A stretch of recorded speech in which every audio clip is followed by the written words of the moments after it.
Depuis quelques semaines, le commissaire Mazel s'acharne sur Mousse dans Plus belle la vie. En plus de l'avoir envoyé en prison en maquillant une scène de crime pour le faire accuser, il l'a enfermé aux côtés de Bruno Livia, le plus redoutable tueur du feuilleton. Mais la vérité n'est plus loin d'être révélée au grand jour.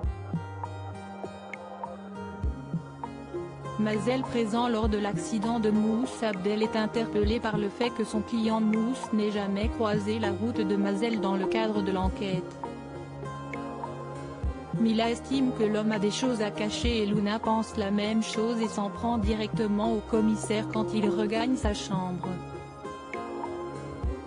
Pour éloigner la menace médiatique, Mazel conclut un marché avec Eugénie, il lui fournit des dossiers compromettants contre des politiciens, en l'échange de quoi, elle renonce à fouiller dans l'affaire impliquant le jeune handicapé. En cellule, Livia apprend à son codétenu qu'il a pratiqué l'hypnose et qu'il peut ainsi lui faire recouvrir la mémoire. En soirée, Mousse a un flash, il revoit le visage du commissaire Mazel lors de l'accident qui lui a coûté l'usage de ses jambes.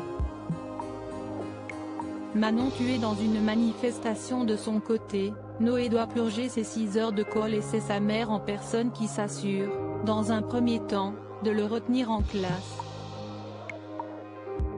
Elle lui confisque même le téléphone tandis que Manon l'attend à une manifestation pro-climat.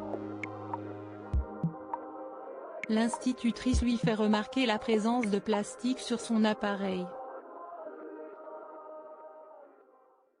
Par la suite, Nathan prend le relais et Noé parvient à l'amadouer pour lui permettre d'abréger la punition.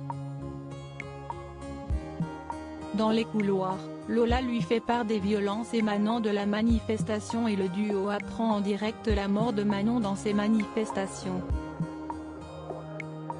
Le fils de Blanche s'effondre de douleur. Au lendemain d'une performance encourageante, le feuilleton est reparti à la baisse tout en maintenant le cap du triple million avec 3,06 millions de Français au rendez-vous, 11,3%